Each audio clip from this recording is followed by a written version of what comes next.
Alright guys, welcome back to Rouse House. We're working on the mill, this old water wheel down at Berry College. It used to grind the wheel. Getting ready to do we put in some more lights. Now we're going to glaze these rocks and get the effect that we want on here.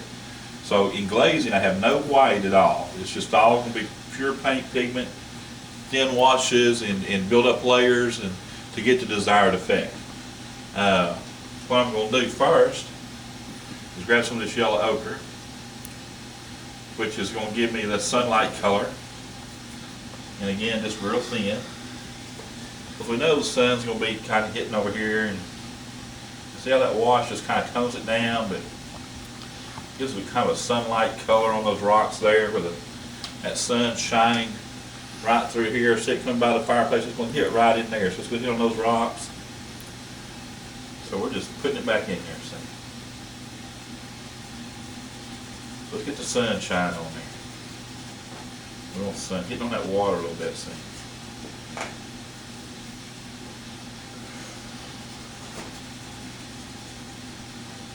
Get that glaze in there.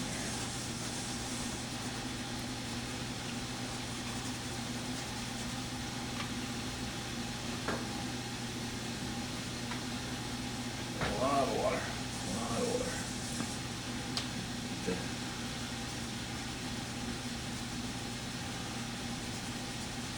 We're just using rock colors, muddy rock colors, and we'll make that look like stone in a little bit.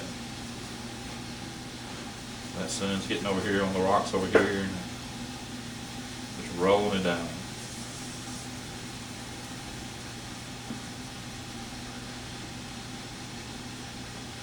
Oh, I'm hard on brushes. My brushes cry at me all the time. Ooh, in fact, that brush ain't gonna do the job. I'll get this. Hasn't seen its better day, hasn't it? That brush didn't get washed out. We'll get another one here. There's a good one. Sometimes that just happens. I'm getting raw lumber this time. Just some raw lumber, move over here, get some water.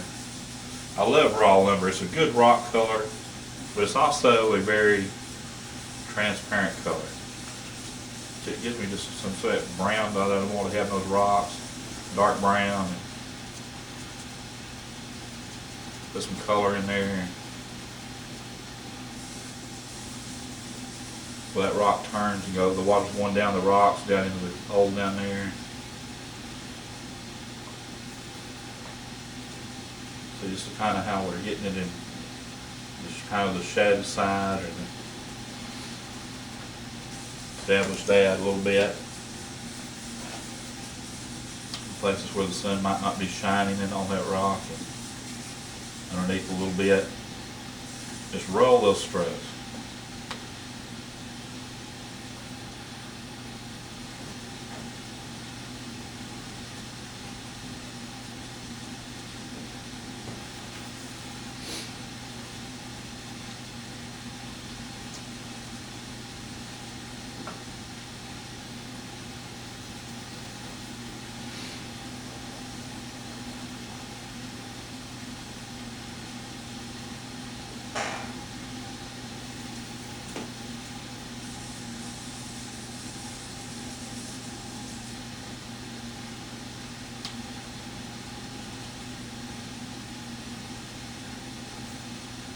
Trying to get all the little crevices in there.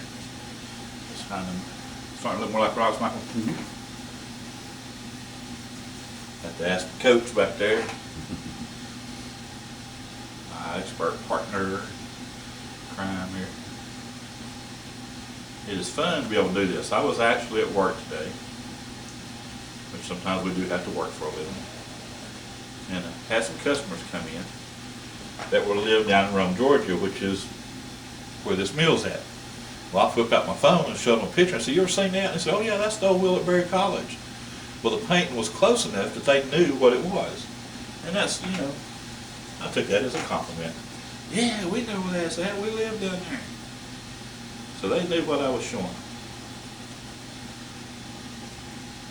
Put that light stroke back up here.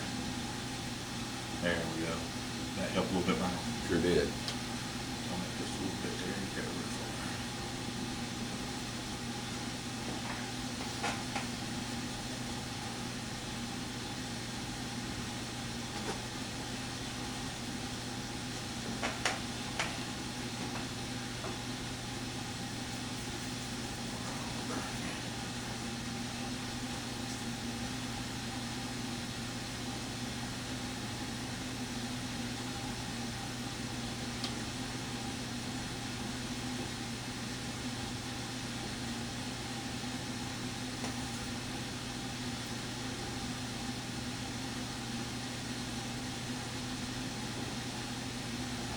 Trying to get some rock kind of shapes in here. Colors.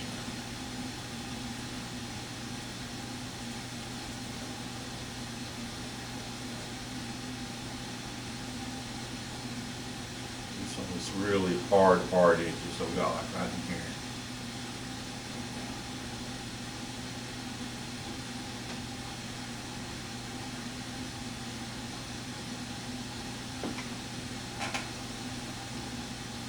I'm gonna grab a little bit of ultramarine blue, pull down in here. A little bit of that burn umber into it, or raw umber. Just give me a darker shadow where it's really getting back under that rock. On the side of that one, turning in. I'll work on those shadows a little bit.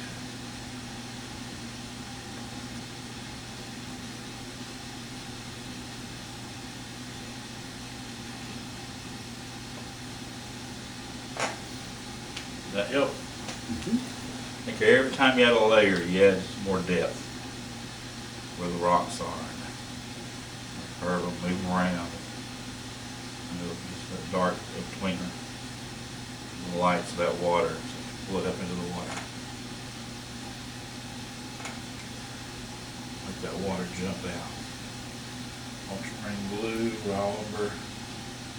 Mix those two. Keep me in the dark.